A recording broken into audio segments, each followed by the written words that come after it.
Welcome to Critical Hit, a Major Spoilers podcast. Thank you for checking us out and downloading us this week.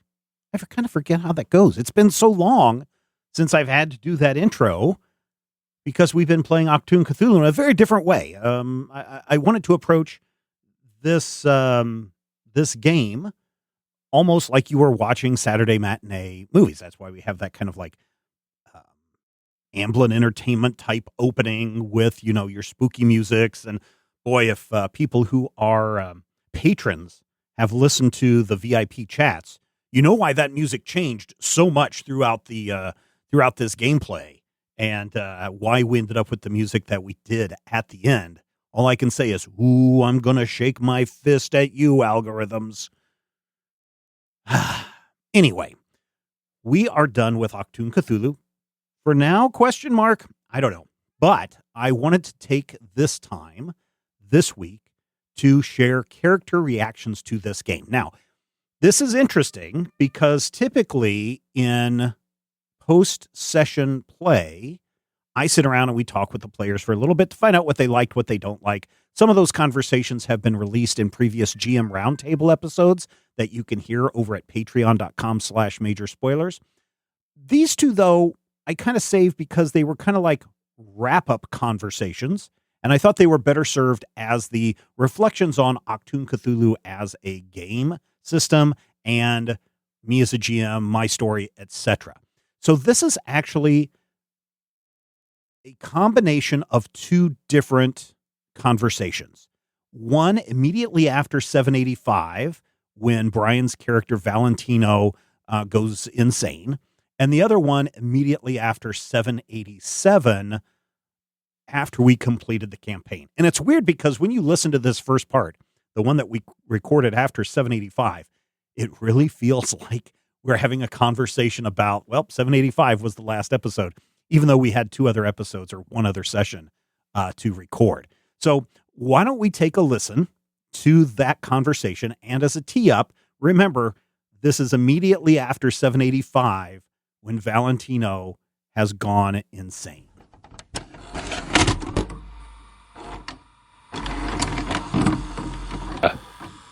All right. Did you guys have fun tonight? Yeah. Yep. Yeah. Brian, you okay with being crazy? Yeah. All right. Welcome to the club, man. Hey. Oh, but Brian's got a friend. Yeah. He sounds familiar too. I'm jealous because it seems very final, and I'm like, is Brian gonna get to make a new character? No, not enough time. Maybe not at this point. Yeah, not in this game. Maybe the next game that we play.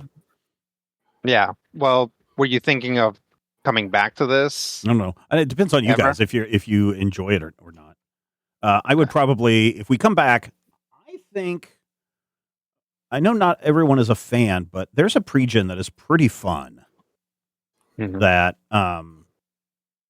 has everybody going to Atlantis. Ooh. But I don't know if people are into that. When you say not everybody's a fan, you mean of pre-generated adventures? Yeah. Okay. The reason why I'm not a fan of pre-generated adventures is because I don't want to run them. Like, I don't judge anybody who wants to run a pre-made adventure. Absolutely. Like, yeah, well, I wouldn't get in anybody's face for that. Yeah, if everybody wants to, we can, or we can go to another system. I don't mind finding another system too. I guess my thing is, I'm trying to find something that is simple for people to grasp.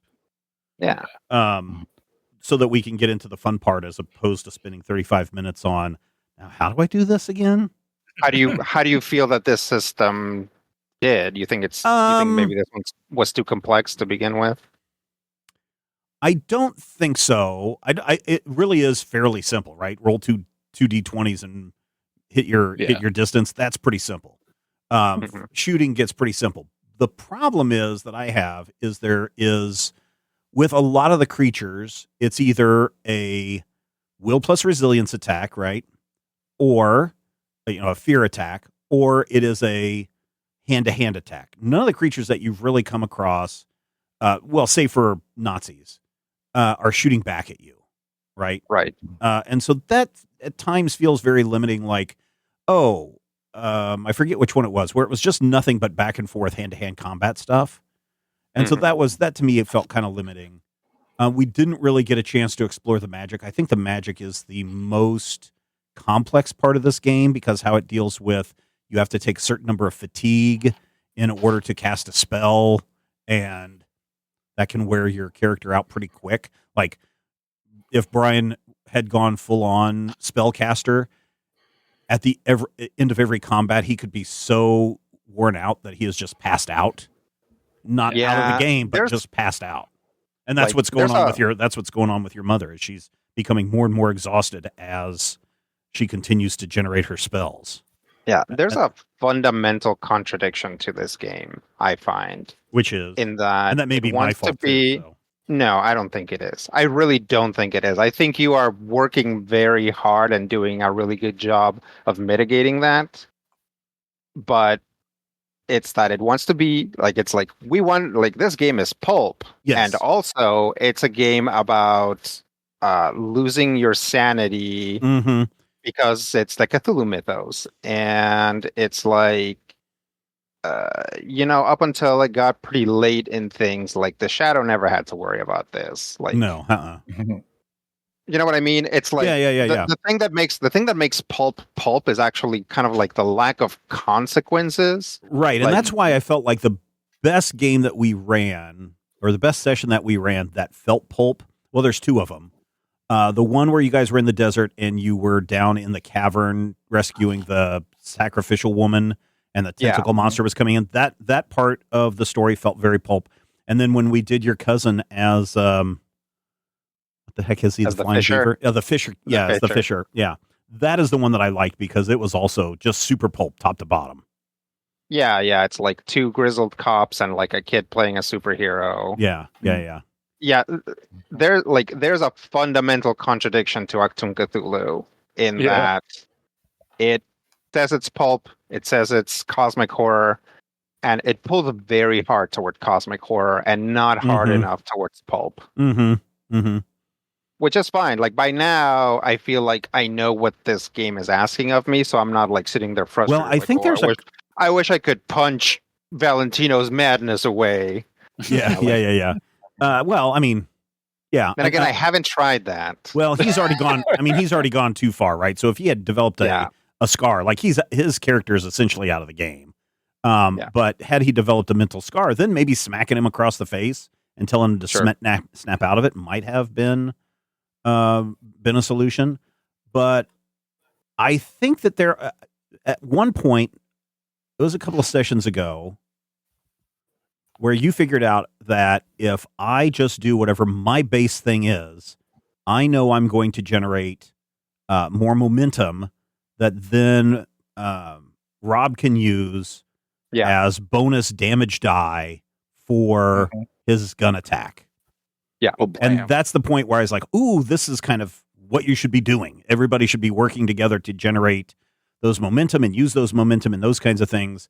And then early on, you guys use your fortune a lot. Those are basically your big pulp adventure moves. But you guys haven't used your fortunes at all. That's what happens with these, that's what happens with limited resources, right? It's like players just have this natural tendency to hoard them. Yeah. And because we've gotten better, because our stats are higher now. Yeah. Right. It doesn't feel like before anything that we absolutely had to succeed on, we'd spend a fortune. It's like nowadays, we're actually kind of cavalier about being like, well, I'm rolling 3 dice. My number's pretty high. So let me just roll it. Oh, never mind. I'm out of the game. Yeah. But I think that, people working to do some damage, but generating momentum so that your big gun, and now, well, 2 of you have big guns. Momentum. That's like a separate. That's even a separate thing in this system. It's like momentum generation is like really important, which is why I'm like grabbing Valentino by the collar and be like, hey, do you know anything about this monster? Because you have the stats to generate momentum. Yeah, that's the point. That I'm just does anybody notice something about something that has any sort of like perception dice so that we can get some momentum when it inevitably tries to eat us? Yeah. I think that's what the game wants you to do, is do that kind of stuff.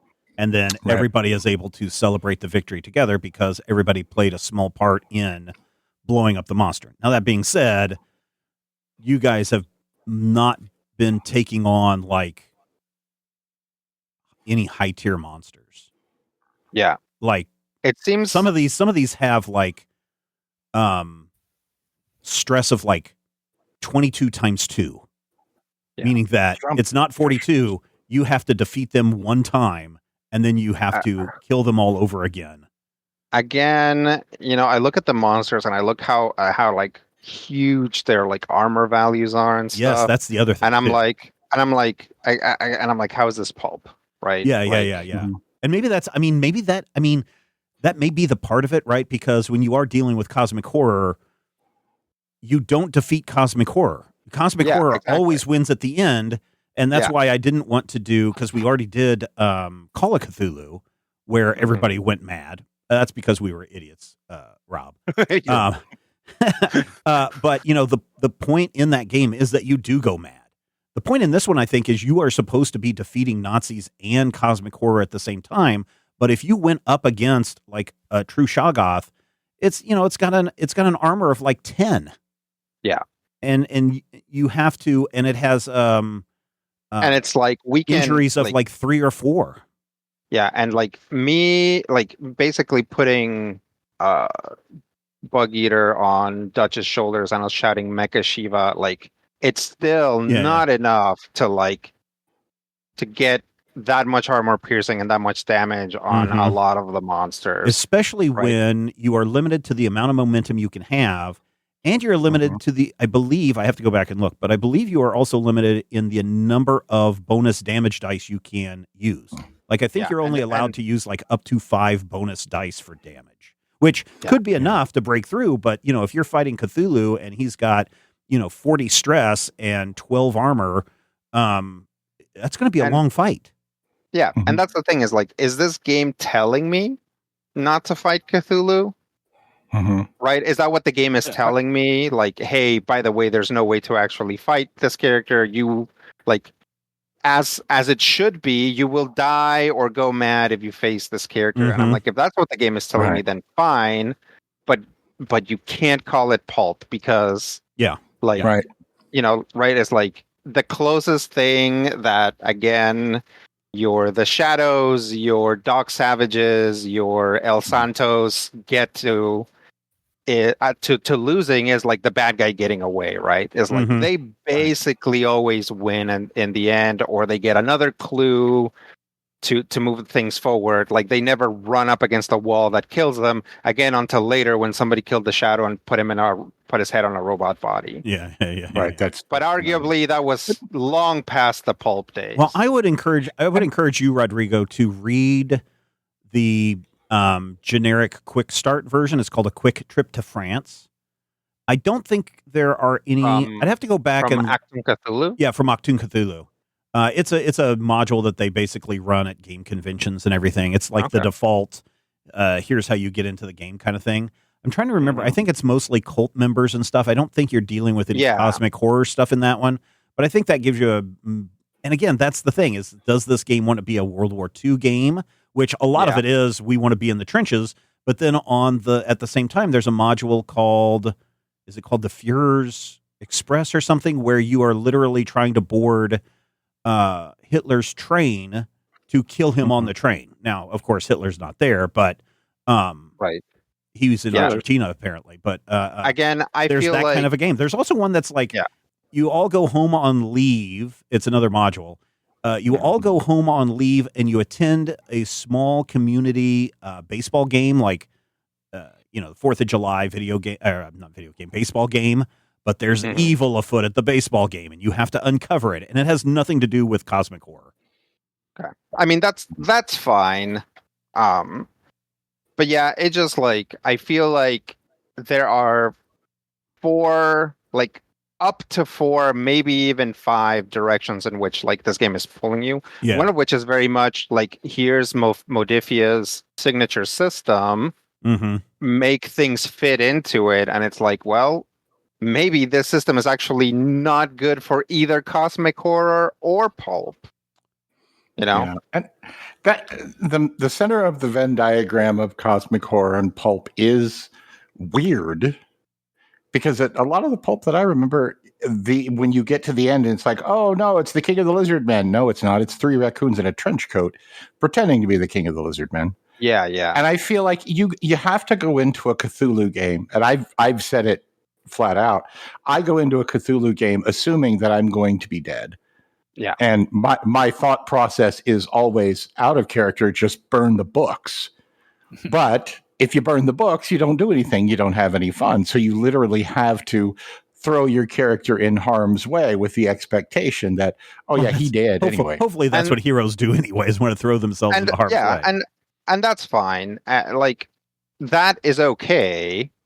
Mhm. It's okay to have all of those assumptions, but again, this game is also telling you, hey, don't you like Indiana Jones? Don't you like, Dog Savage? Don't you like Alan Quatermain or whatever? Yeah. Mhm. This is an opportunity to do that, and it's kind of not. And don't you like when Indiana Jones is part of Where Eagles Dare, and also the Inglorious Bastards, and also here's the Mummy and the King in Yellow. Yeah, that's I get where you're coming from. That sometimes it may be too much, but maybe that is also the point. Is that maybe so the one thing that I didn't put into this game, except for the Yith, is the space aspect of all of this stuff.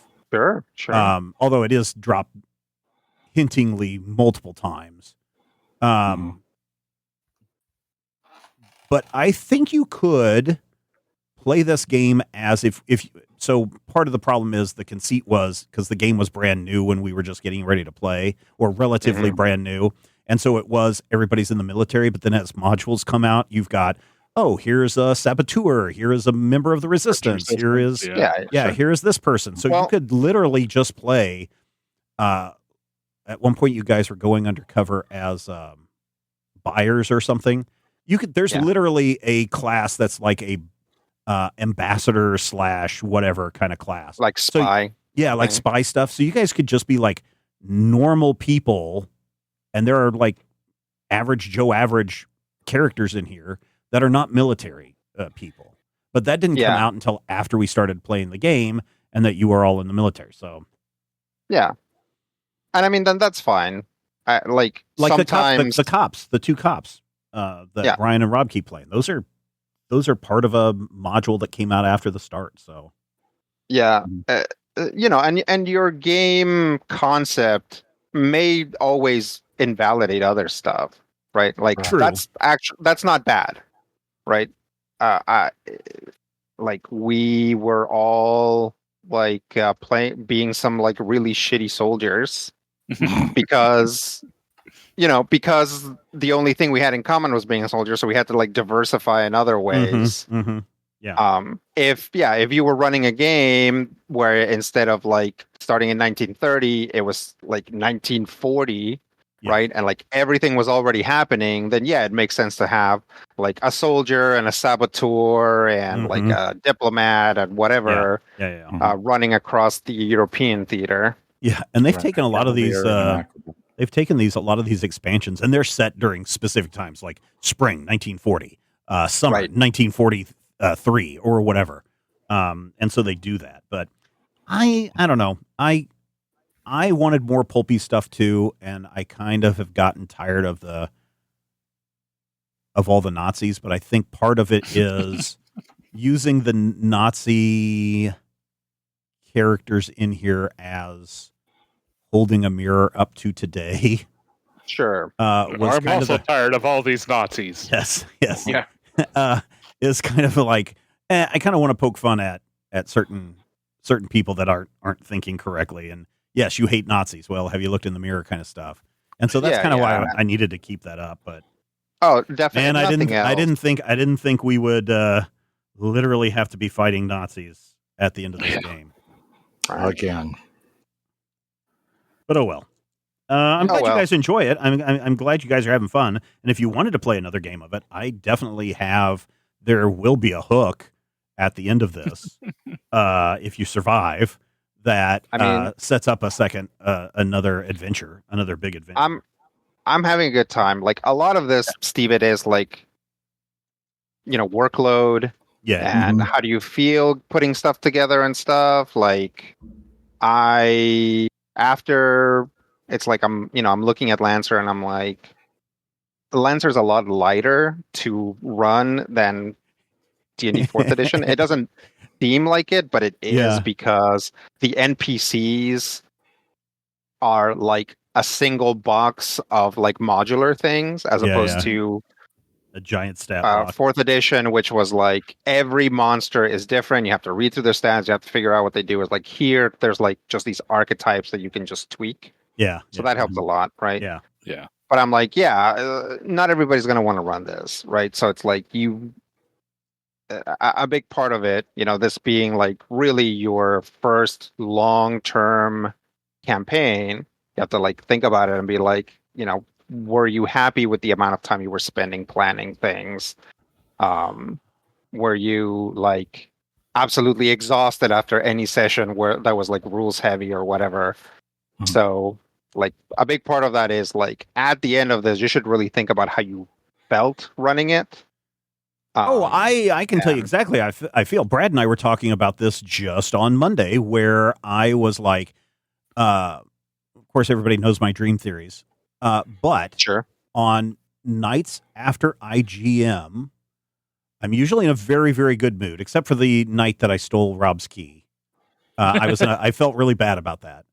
But I also felt really bad about that. Yeah, no. But I was like, I feel bad because I made Rob sad. Not because feel bad moments suck. I did something bad. My characters did something in the game to hinder the other play. It wasn't like that. It was like, I did something that I probably shouldn't have done, and I hurt a player's feelings.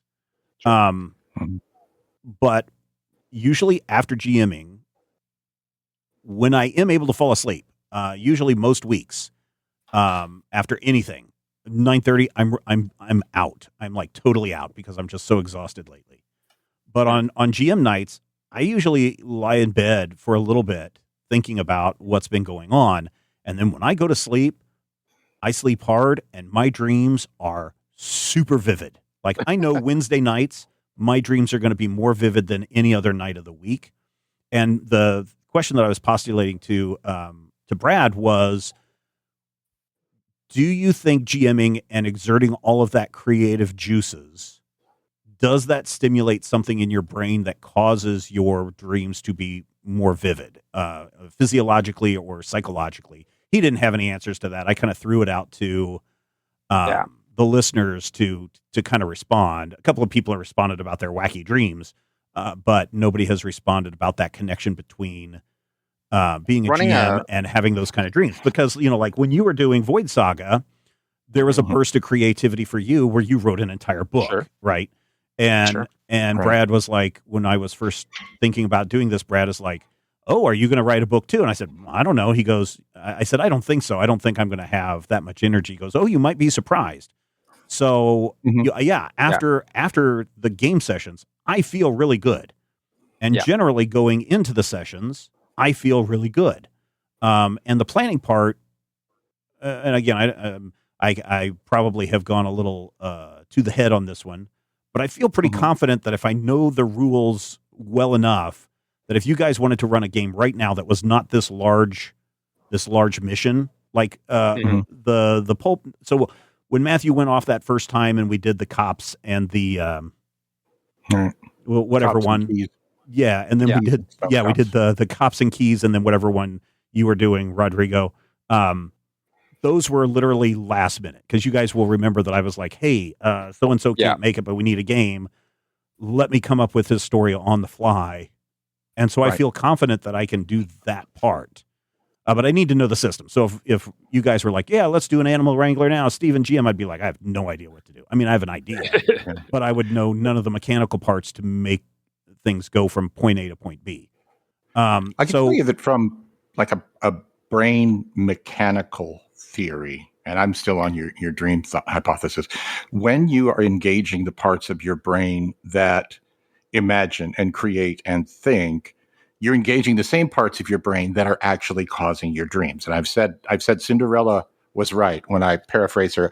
A dream is a poop your brain makes. Essentially, whatever your concerns are, whatever your things are going on. Oh yeah, there's a lot of psychological brain. that is like, oh, this is your brain playing the things back. But I'm like, no, this is where I go and have adventures in other worlds. And that's perfectly fine for you to have that, but that's it happens after the game. It happens to me too. And if you go and you have certain other types of vivid experiences, sometimes those will come through in the dream content as well. Yeah, but again, it's like your brain's a crazy place. Yeah, but I'm just saying that the gaming session and things we do have nothing to do in relation to the dreams that I have. Right, and so some people might be like, and Brian and Rob, if you guys want to weigh in on that too, do your dreams become more vivid after you've GM'd? Or do you not dream? That I specifically recall. I definitely dream sometimes, but I feel don't like get a... Oh, sorry. It's infrequent. Okay. Yeah. So I think at this point, when we first started and I was like literally writing a book of how the game should run, of what things were going to happen. Yeah. I mean, literally, I still have it here. It's like 30 pages of what was supposed to happen during our very first session. It's broken down into chapters. It's broken down into like little subplots and everything. And at this point, I'm like, okay, now I know what Brad means by don't prepare, but I still prepare. And so I mean, we talked about it early on, right? It's like when he says don't prepare, he doesn't mean don't prepare. He means, don't expect that things are going to go the way that you think. Yeah, I probably, if I were to say how many hours per week do I prepare on this, and I've talked about this on GM Roundtable too, it has to do with, am I able to get up and walk in the morning? Because the first hour I'm up and I'm just like, screw this. I hate being up at 4 a.m. out here in the cold walking. And then the second mile is me being angry at somebody and working out my aggressions on somebody that pissed me off. And then about the third mile, I hit my zen and my second wind. And I'm just like, okay, now let me start concentrating on other things. And it's usually between miles 3 and 4 that I start thinking about the game for the week and thinking about plot points and lines that I want to use. So maybe, if I'm doing like an hour and a half walk every day or a 2-hour walk every day, I'd probably say there's about 3 hours of mental prep that goes on where I can just think about it. And then probably about an hour of, writing things down. And then if I'm using maps, like it's nice that I have all of these maps from the Cthulhu guy. Then it's building the maps and finding the monsters and the stat blocks and everything. So maybe 5 to 6 hours a week, which sounds like a lot, but if you break it over, the course of 80 hours, that's not a whole lot. Well, you can break it up, but it is a lot. Like, yeah, it is. Yeah. Running a game, and especially once you get into crunchy games where you have to like sit down and figure out stats, it takes a long time. It takes a lot of work. Yes. That's why, back when we were running the Void Saga and you'd ask me, I'm like, well, first off, I'm constantly thinking about the game. But expect that, you spend a similar amount of time planning for a game than you do running a game. Mm-hmm. Mm-hmm. Yeah. It's like if you're doing it, running a game for 4 hours a week or, whatever, like that's probably pretty close to the amount of planning you're doing anyway. Yeah. Is that how much you do, Brian? Is about 6? So yeah, I'd say that's probably about right. Okay. All right. It's usually like a significant portion of my weekend before. Oh yeah. No, I understand that. Yeah. Can't say that I'm not a little bit nervous about how my on-call schedule is going to interfere with that. Oh, with Monster Angler? Yeah. It's not really any. You're talking about your planning stuff. Yeah. Oh, okay. Yeah. No, I get that. Yeah. Okay. Well, we went off into a area that I didn't expect us to do a wrap-up session before the game wrapped, but that seems appropriate for us. Yeah, maybe. Well, there you go. Was there anything else about content? Oh yeah, definitely. This is 2 episodes worth. Monster Angler preview and this, and so this will probably be next week's GM Roundtable. So, man, where do I put this? Do I just go ahead and release it as a bonus? Because I'm sure Brad may not have any thoughts. Maybe he will have thoughts. on this. Yeah, it may not be a let short Brad one. listen to it, so he'll disagree with everything we've said. He generally doesn't. Brad's pretty good about. I know he stuff. doesn't. No, I know. Unless I'm very cool. adamant about something, and then he gets. Now, Steven, listen to me. I know best, and I'm like, Brad, you do the exact opposite of what you say. Like, he really feels bad. He really feels bad about Yellow Light. Really? And how that went down. He's like, I just feel like I ruined it for you guys. I'm like, no, it was fun. I had fun. You guys had a good time, right? Yeah, but it's and then what's the other one that he ran? The Demon Lord. No, that one I think he's pretty happy with that one. The other one, the Big City Wranglers or whatever it was that we did. The Dusk City Outlaws. Dusk City Outlaws. He'll say something like, "But that's exactly what you did in Dusk City Outlaws." And I know, Brad, you're listening. You know, I've thrown you under the bus in our conversations before this, so you don't have anything to complain about. Yeah, and so I'm always making fun of him when he does that. He's like, "Yeah, but you do this all the time." It's one of those "do as I say, not as I do" kind of things. Mm-hmm. You know, people who have parents or have kids would understand, or if you had parents totally. were total hypocrites, will understand. Oh, yeah. I take care of people with disabilities. I'm like, hey, don't eat all of these crackers all at once, okay? And then I go home, I need a whole box of crackers. So yeah. All right. Anything else?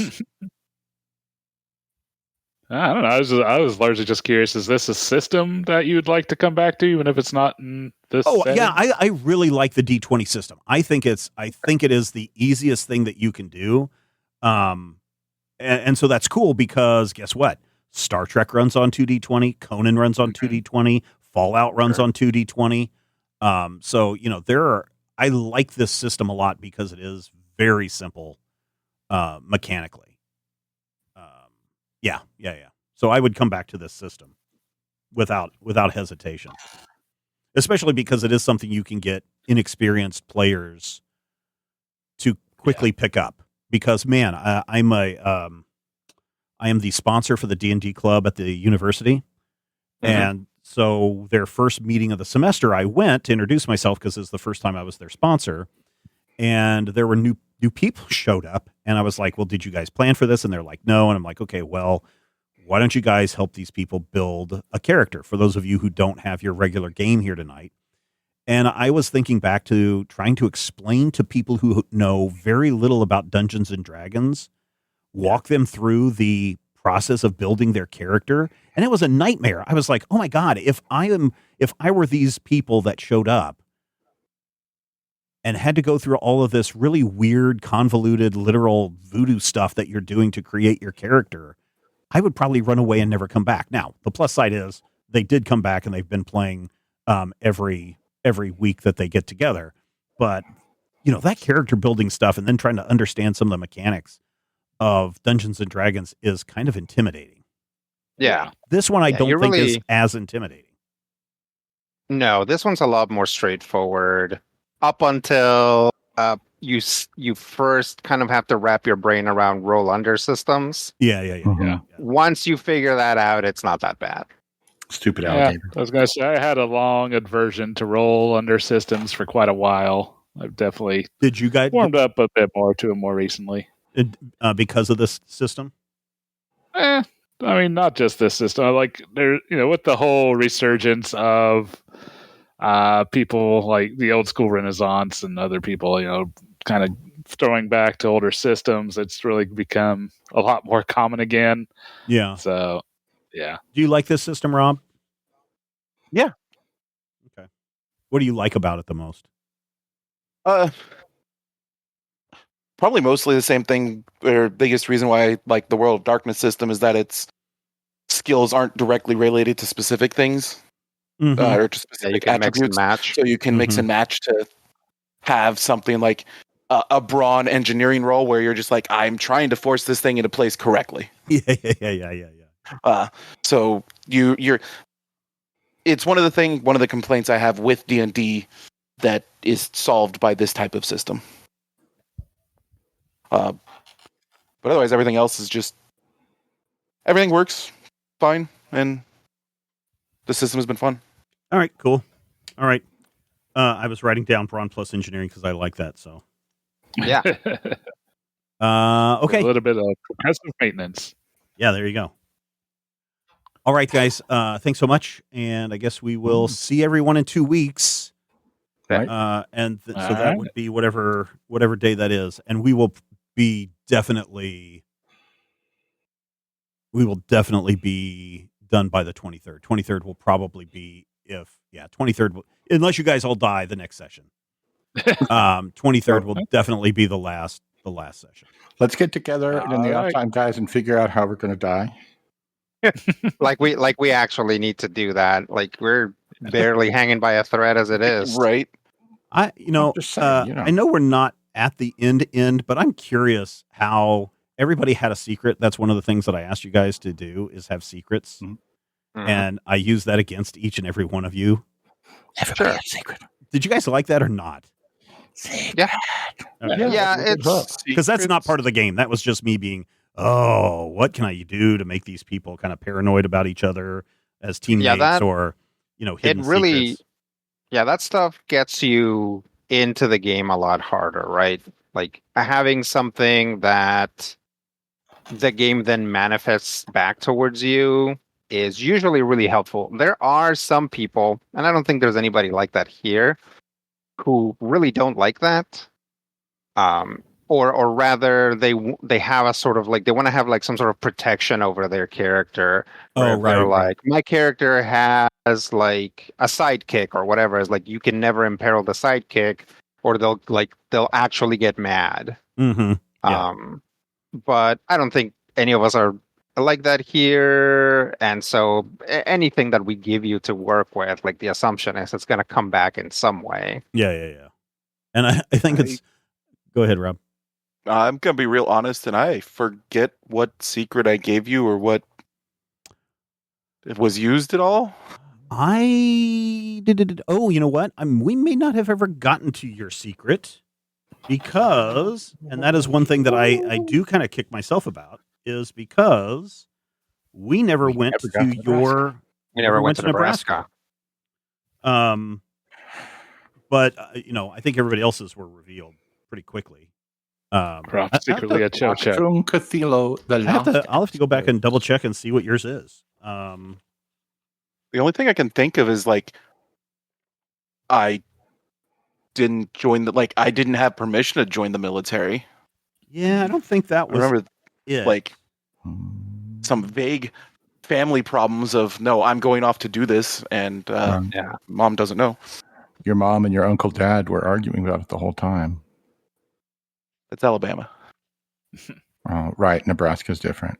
Uncle Grandpa. Your uncle, mom, and your dad were arguing.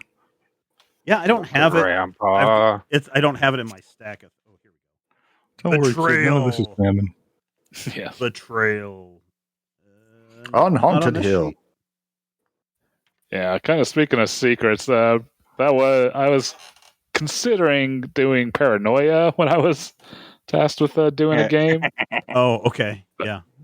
Yeah, I don't know. I just kind of really have like the whole adversarial between the players aspect of that game was a real challenge for me. Well, but so I tried to, and over a podcast too. It's tough. Yeah. So I tried to make everything something that really didn't become adversarial. Although, I suppose if it was, hey, Doc is not really a doctor. You guys kind of went with that. You kind of just rolled with it. That it's like, oh yeah, I was tried to kill somebody and bring him back to life. You guys didn't really react to that. Nobody has really had. I was really thinking there might be some negative aversion to, oh, hey, this guy's parents is the one that's actually collaborating with Nazis, or he's rich. Like he didn't tell anybody that he was super rich. The thing is, not like, as rich as Valentino. You've done a really good job of creating a lot of like oppression outside of the group. Oh, right. So it's like, it's like, oh, Dutch's parents are the bad guys. It's like, well, that's not really Dutch's fault, right? No, And it's like, Dutch doesn't even like them anyway. yeah. yeah, and it's like the moment that we arrive at Arkham, everybody's coming after Doc, Mhm. right? Yeah. And it's like, so we're like, okay, well, he's getting yelled at enough for what he did in his past. Like, as far as we've known him, he's been, a good person. So and if you think Hasn't of been the trying to raise any corpses since we've been around. And if you Yeah. think of the meta statement, like I was saying earlier about Nazis, the fact that you guys are not turning on yourselves Right. also says something Yeah. about how to deal with this kind of stuff when it comes out at you in the world. Yeah. So, somebody did make Action. somebody did make an odd comment about, the secrets that have been revealed, and then they're like, oh, and nothing ever happens to Valentino. I'm like, yeah, it has. He has 3 permanent scars. Well, Yeah. specifically about his sexual orientation. Right. That's not been like certainly Sally does not care for Doc, and Right. Section M and Eisenhower are always leery of Carlos because of the Arbogast name, and Right. so, but then everyone is just kind of bypassing sexual orientation for Valentino like it's not a big deal. And honestly, if you go to Germany before the Nazis took over, it was Absolutely. totally not a big deal. Things swing back and forth, and like right now, it's like we're actually like we're heading in the game world, right, in that timeline. Yeah. We're heading towards a more conservative place from the 20s, which were very like open. Yeah, very much so. And it's like, there's like people think that that society is conservative and it just gets progressively more liberal, right? Obviously, we've recently been disabused of that notion, Mm-hmm. but for a long time, like the general idea was things were conservative and they just keep getting more liberal. So people still think about that when they're like, oh, surely being gay in that time would have been terrible. And it's like, well, there were no legal protections for gay people. It's like, yeah, but also there were no legal like attacks on gay people, right? Like, Right. you need the protections once society has decided that this is bad, Yeah. right? Yeah. And it's like a bunch of like some moral outrage, as long as like the government isn't throwing you in jail for it, doesn't matter that much. Yeah, and I'm not a historian on all things Sure. what was going on in France, but that also seems to be that Valentino spent a lot of his time in France, also probably pretty liberal about those ideas. Well, So, and that was my take with Dutch, is like Dutch has actually spent a lot of time with like rebels and malcontents and insurrectionists. artists. Yeah. So it's like absolutely like anybody who is like non-conforming in any way ends up in those crowds. So Mhm. it's like, oh, like this guy's gay. Is like, oh, has he blown up any government buildings? Because he's like way behind everybody else I know who's Yeah, gay. boy, his point system is really falling behind. So, all right.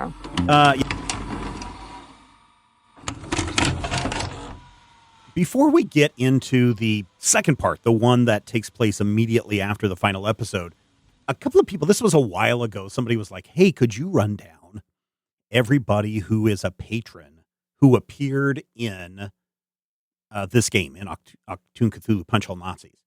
And I do have everybody's name. The problem that I have here is I don't have what episode they appeared in, but for those of you who are going to go back and listen to the entire Achtung, Cthulhu, Punch All Nazis saga again and again, because I know people do that a lot, here are the people and the characters they played. I'm going to butcher people's names, so please forgive me on that. So Kayla Brown played the chief librarian at the Paris Library. Jimbo Fett played the King of the Bums. Justin Fennessy was the Brigadier General. The Fighting Gobbler is the name of the company that our crew belongs to. Robert Gandy is who Riddle calls just before he dies. Jacob Kay was the general store owner during the Kentucky arc. Mark Spreaker was the Section M doctor in... this was before the Paris hideout blew up. Red Iron was the hotel name that they busted out of to save Clark Gable.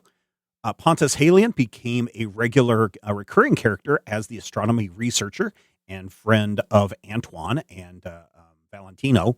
Riddle was the bookstore owner.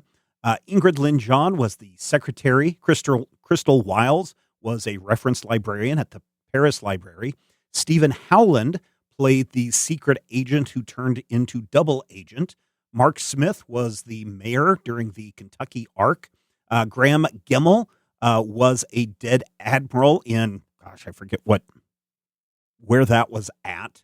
Stephen Jedyak also played a librarian. Brinson Sirius Duthane was the Helias lawyers firm during that Silver Key arc. I think I must have accidentally erased part of the name. Charlie was the Murano Museum curator. Steele was a detective. John P. Copa was a library staff member. Mags played a dead guard. Rusty Stowe was the fixer getting the team's Egyptian equipment for the start of the Egyptian arc. Corey Graham was also a member of the library staff. Marshall Nesbitt was the leader of the Italian resistance. Hyperlexic was the name of the antiquities store. Courtney Phillips played a librarian staff member. Edwin Adelsberger played a friend of Christos Helias. Fabian Kune was a Silver Key cult member. Then we have the Great NATO, who, of course, was the Great NATO. And J. Michael T., of course, Count Lord J. Michael T. If we've got a few more names that we still need to use probably in an upcoming arc, whether that's the next game that we play or the game after that, as well as some other people who have joined at that Patreon level to get their name included as a character in the show. If you want to do that, find out more information over at patreon.com/major spoilers. Now, let's get into the conversation we had immediately after the words "the end" were said in the previous episode. I've enjoyed my little adventure. Yay. Did you guys like that? Cruel twist. A cruel twist. Why? I mean, I asked you what the last thought was, Insane. Yeah. and you got exactly what you wished for. You didn't tell me it was a monkey's paw. I mean, It's Was it? Achtung Cthulhu. It's cosmic horror. It's always going to be. You didn't tell me it was a monkey's tentacle. Did you have fun, Rob? Mostly. Yeah. What didn't you like? Tonight was just rough. I mean, Hastur is an elder god. His size is 4. And even then, I was being nice on some of his hits. The dice were not on my side. Oh, okay. All right. That's all. It was just like everything you were doing was fun. It was just like every third action I take, the dice are like, "Ha, I know screw you." I know it's Schadenfreude, but man, ever since we introduced that complication on the prototype X1, I've just been dying to wait for that thing to hit one of those complications and trigger a problem. yeah, and we very early on found a way to mitigate that. Yes, I know. So which was even when frustrating it for did me. happen, yeah, we had ways of like getting around it. Yes. What about you? I guess I should probably clarify some things for people that are listening to the GM Roundtable part. Everybody came back at a different time. Mhm. So for Doc, he's probably been back for months. That's why he was able to dig up his girlfriend and do those things. Nobody had a chance to look at the alarm, newspaper. Calendar. Yeah, Valentino probably came back just before Blisco, and Blisco probably came back within minutes of Valentino appearing. But you, Carlos, came back like 6 months later, 6 months to a year later. Okay. So, yeah, some time has definitely passed, but your cousin definitely has some plans up his sleeve. Plans. Secret plan. What else? I mean, we kind of already did That's fine. what we liked or disliked about the system. What did you Yeah. like or dislike about my story? Who was the Nazi lady? She is So long time ago, when I decided to write 37 pages of material for the very first session that we were doing, you guys had two options. You could go and chase after Montag and Dienstag to try and rescue Riddle. Right? Or you could have stuck around his shop. Had you stayed around his shop to investigate, this blonde woman would have shown up claiming to be Riddle's long lost niece. She wouldn't have to say long lost, but she was there looking for her uncle. And her name is, I want to say it is, dang it, I have it written down here. I want to say her name is, and she's a mythos character, but she is definitely a Nazi. Claudia Fisher is her name. But she is the one that can control all of the Toten. Right, she's the one that slept with Joey Buttafuoco. So yeah, that is who she is. Okay. What else? I know that Achtung Cthulhu has to end with us dead or insane or both. I mean, the only one that's insane is Valentino. Yeah, but I mean, my natural not in a hope great was place. something good. Yeah, I mean that, remember the subtitle on this, not only is it Punch All Nazis, but all Nazis are monsters, not all monsters are Nazis. And so you got a taste of that at the very end with Section M and Majestic and other peoples. So I can't believe that they're torturing Mr. Underhill. Well, what do you think is going to happen to you once they sort you out? Well, I'm not an immortal, so No, but you do have this potential secret to immortality. I have the secret to immorality, and that's about it. Well, we're talking about Doc. We're not talking about you.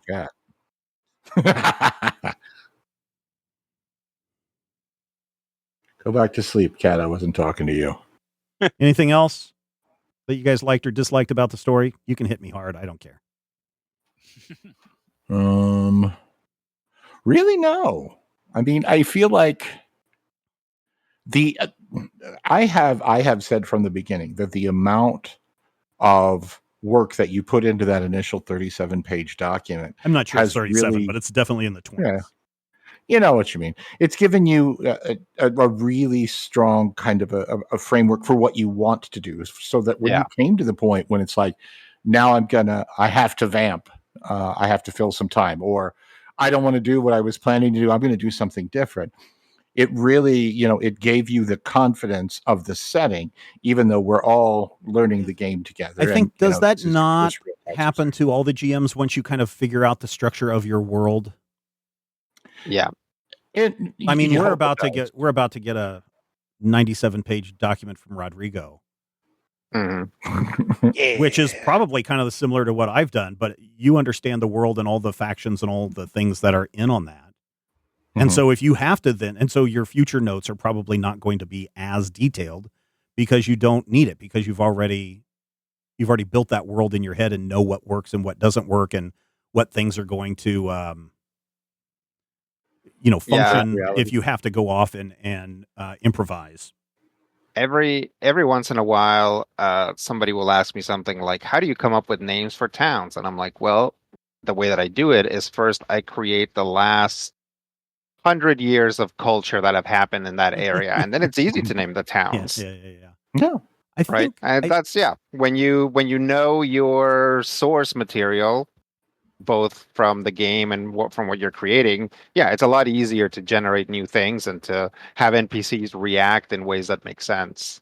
We talked about the world of Achtung Cthulhu before, and that it's not so much, that it tries to be pulpy, but it's really more of a World War II tactical kind of thing. Yeah. People can go into different areas, but the favorite games that I had were the ones where literally I had zero prep time, less than an hour to prepare to do those side adventure ones where we got introduced to Carlos's cousin as the pulp hero, where we got to meet the two detectives multiple times, the Silver Key adventure, and I think there was one more, right? Or was it just those three?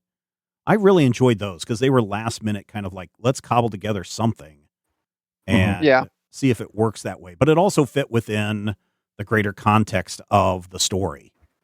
And that's the thing, when you fly by the seat of your pants, sometimes you get to enjoy the reveal in a way that your players always get to.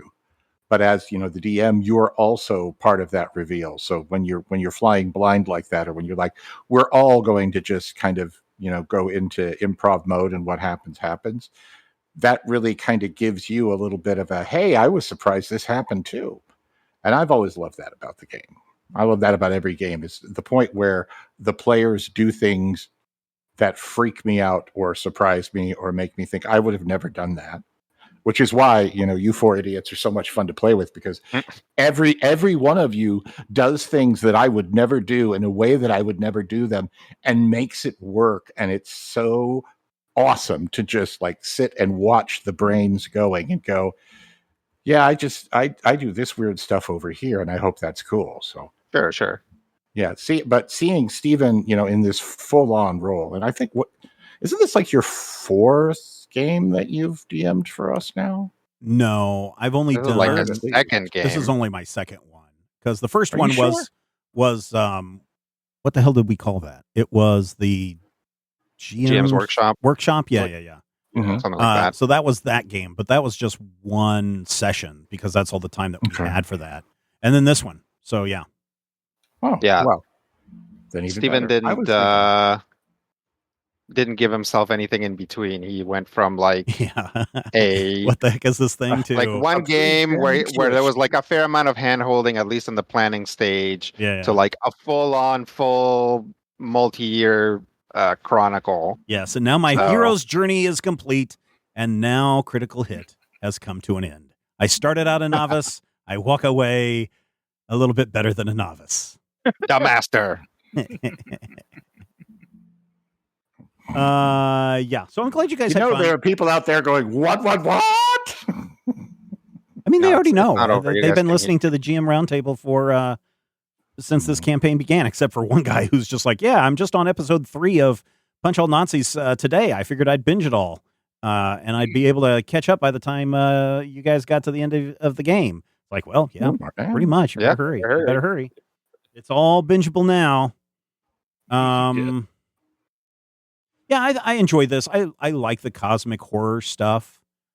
It can get a little bit too grotesque.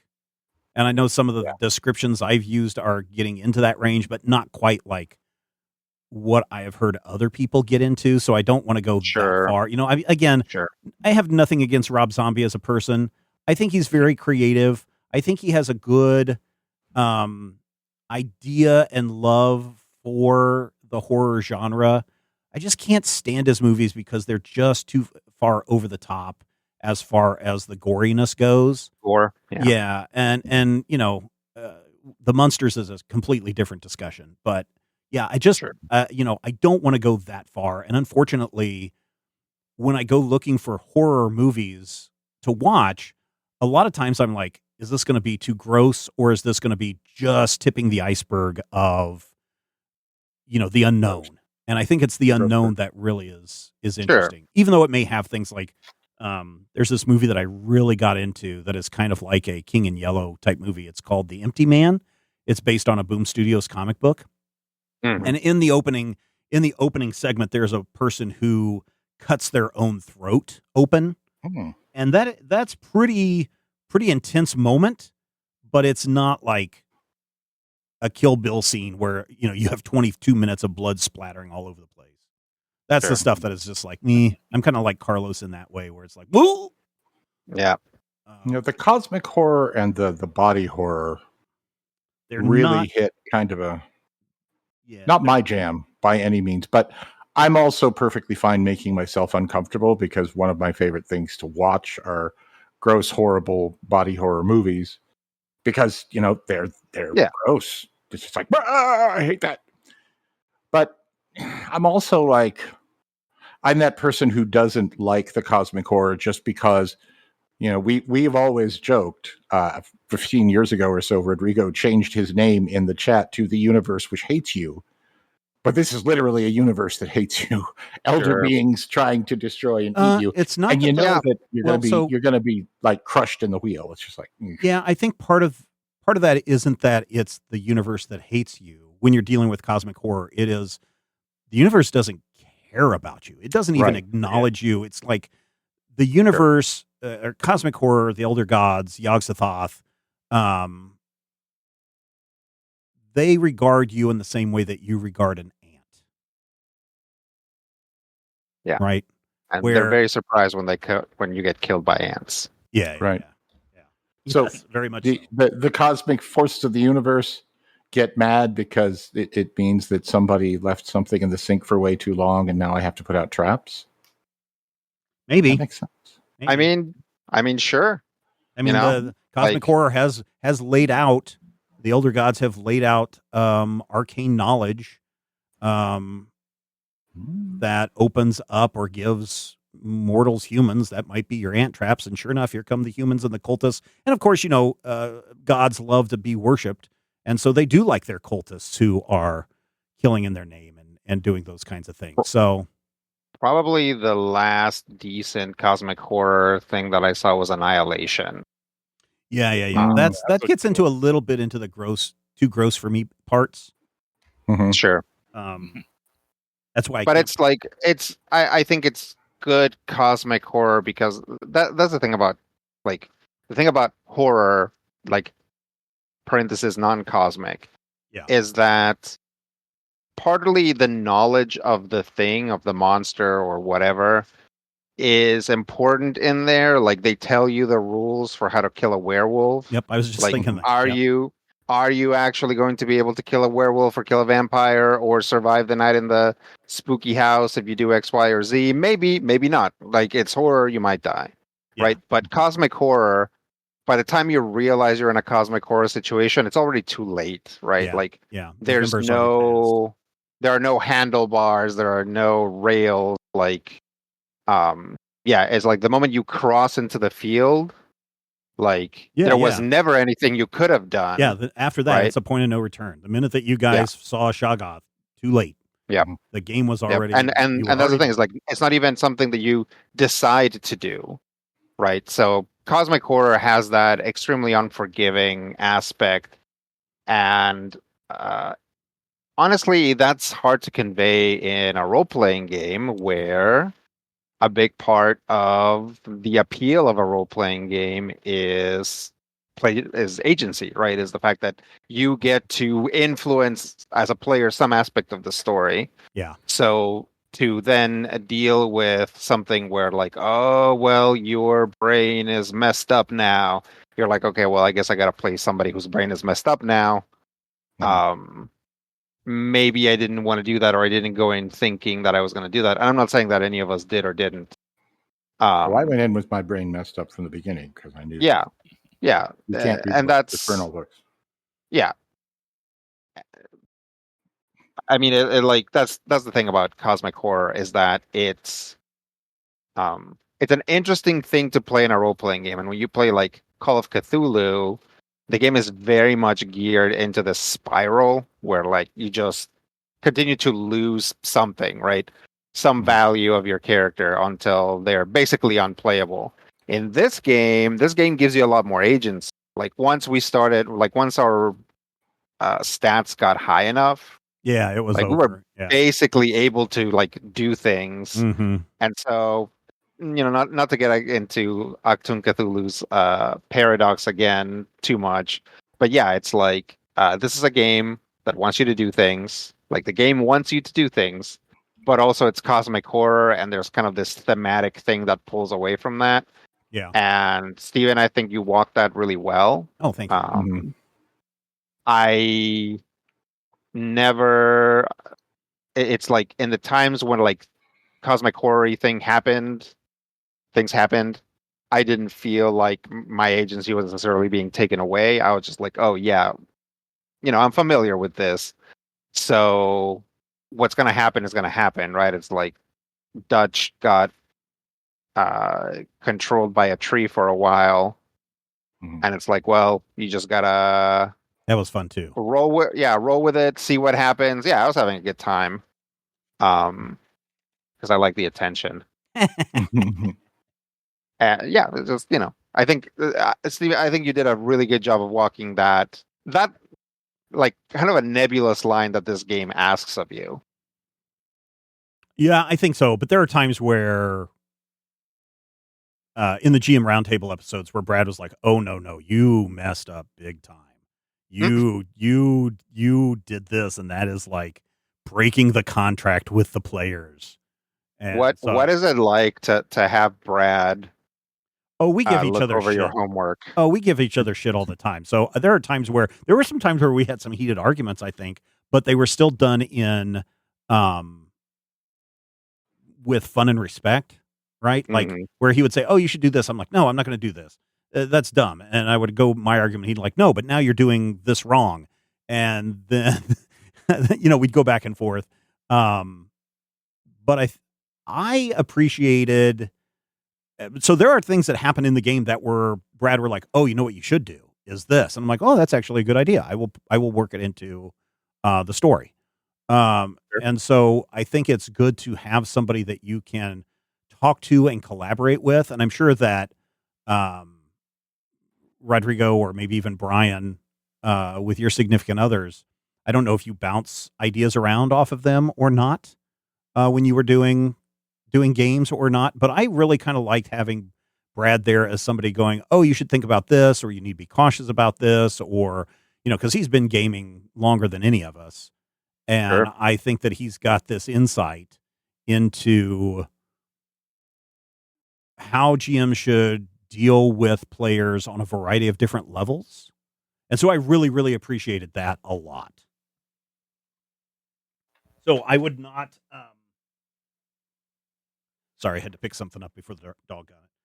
I would not say no to, somebody who wants to lean over my shoulder and say, "Oh, you wrote 27 pages. You're doing that wrong. Don't prepare. What are you doing? You're preparing. Stop it." Yeah.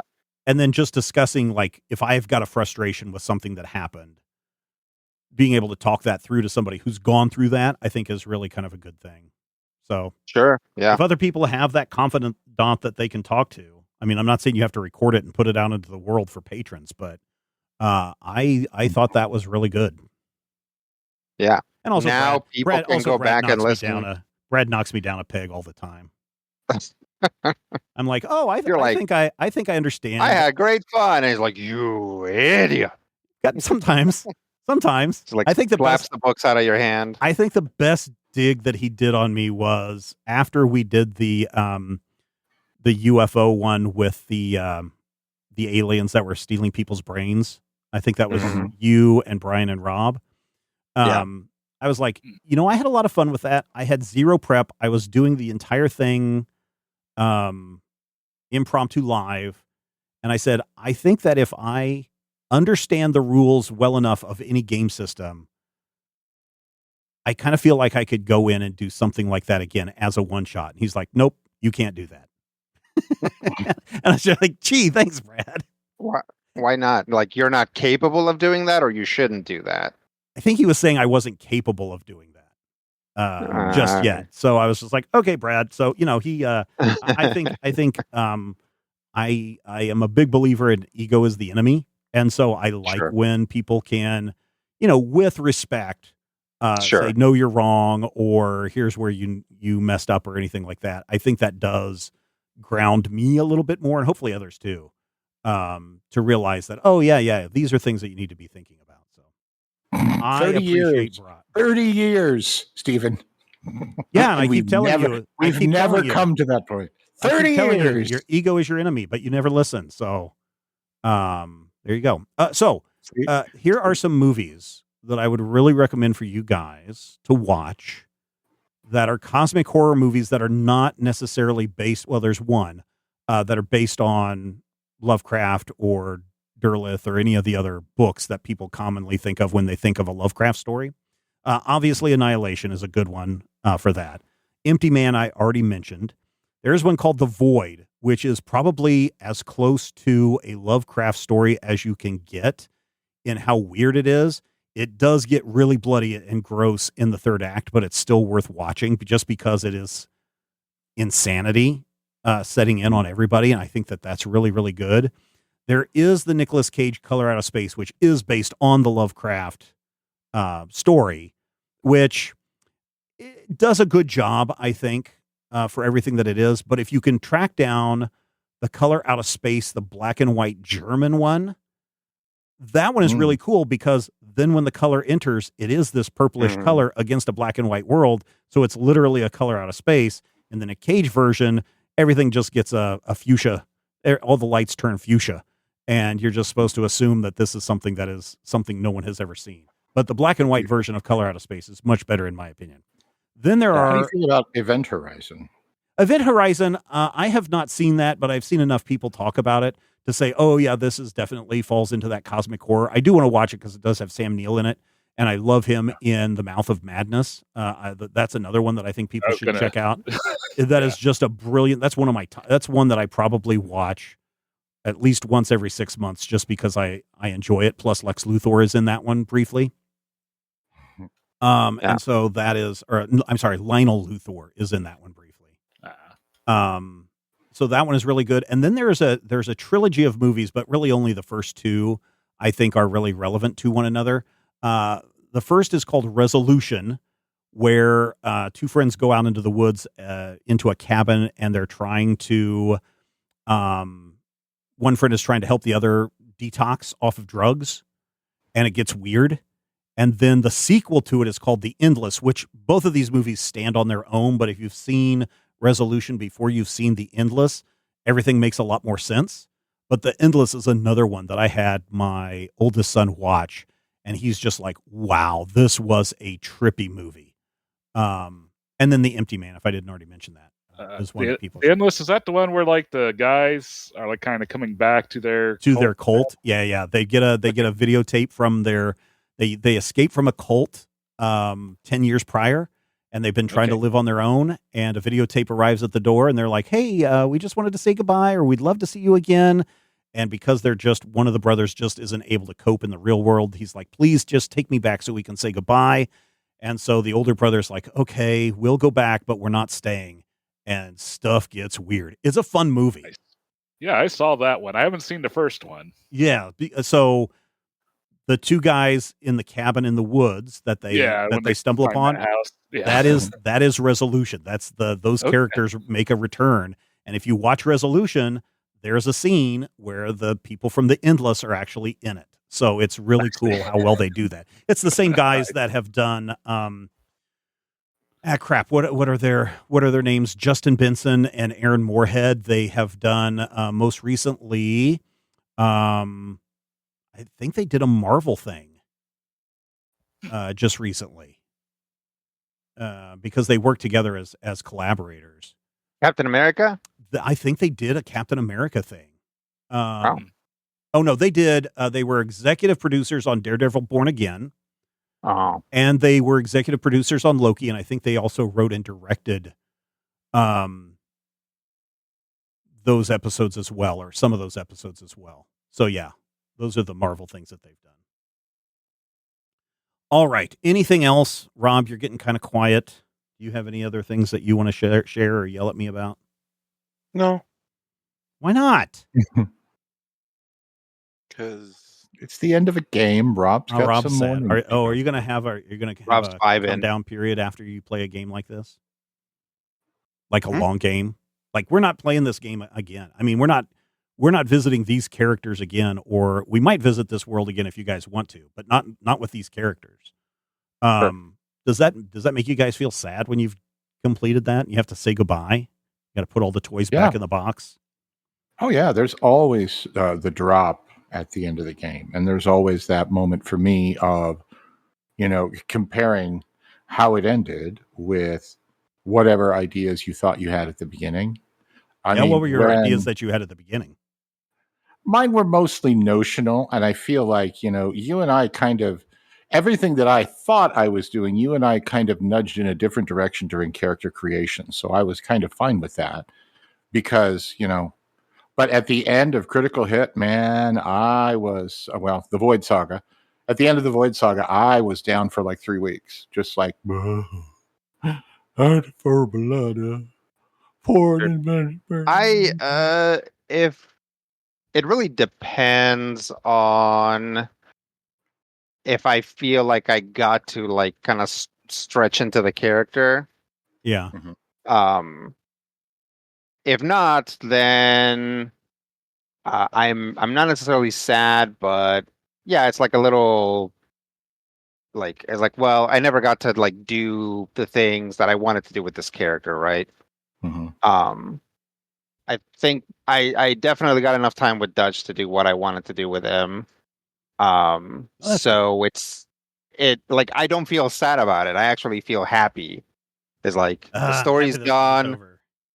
Dutch got to do his thing. I got to like portray him the way I wanted. If I had it all to do all over again, there might have been some stuff that I would have done differently. Yeah, but I'm very comfortable with where Dutch ended up. Fighting crime with his cousin. Yeah. So I don't. I'm not sad. I'm like, cool, nice. I got to do the thing. Like the game happened. This was a good experience. How do you guys deal with the GM? So like we didn't develop a whole lot of backstory stuff. I mean, we had some, like, I think everybody came to the table with enough of a backstory about, their family or their surroundings or whatever. And then, I had to sometimes go with, well, I think this is probably the way these characters would act given the information that I have.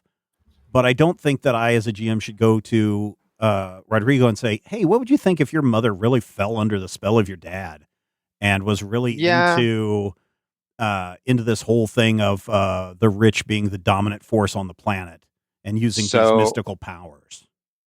So there are lots of different ways to run a role-playing game. And there are people and there are games in which people will say, yeah, here's my character. Also, his mom is a witch, but he doesn't know. Right? Yeah. And, they're like, I think it would be cool if this happened and this happened. And then the game sort of picks up from there and they do kind of check in to see, like, is this good? Is this bad? I think, our style comes from this idea of like surprising the players and like, so you don't tell them a lot of the stuff that's going on. Mm-hmm. Once we create an NPC, it becomes the game master's toy. Yeah.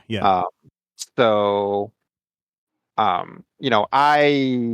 roll with it because I did it to you and I did it to yeah, that's right, you did it to Adriana and I did it to Sam and I pretty much done it to everybody at the table at some point. So I couldn't be like, no, you don't judge my NPCs, right? But but also we set that up. We've set that up as the general expectation of this group. Right. If you guys ever go play in other groups, the expectation might be different. Before we started playing today, we were talking about companions. Like if you have a familiar, some groups, if you have a familiar, you play, like you role play as your familiar as well, right? And in some groups, in my groups, then the game master plays a familiar. So that the familiar is also like a source of surprise and information and whatever, right? It's like an NPC that you always get to interact with. And those are just two separate philosophies, and neither one is right or wrong. It's just there's lots of ways to play role-playing games. Yeah. All right, there you go. Thank you, everybody. Hope you enjoyed that. Use the comment section. That is what it is there for. And we got another game coming up. Stay tuned. Yeah.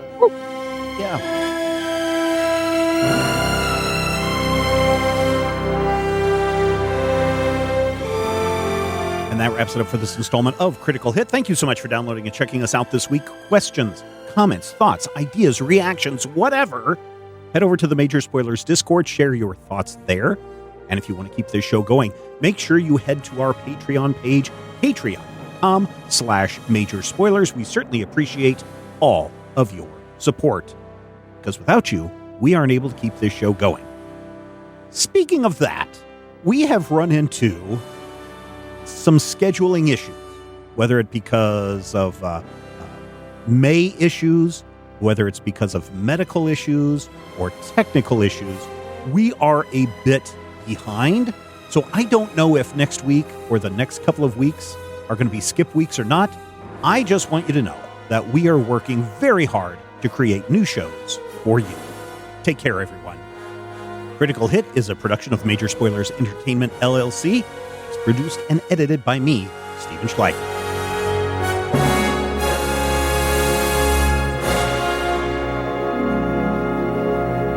This podcast is copyright 2025 by Major Spoilers Entertainment, LLC.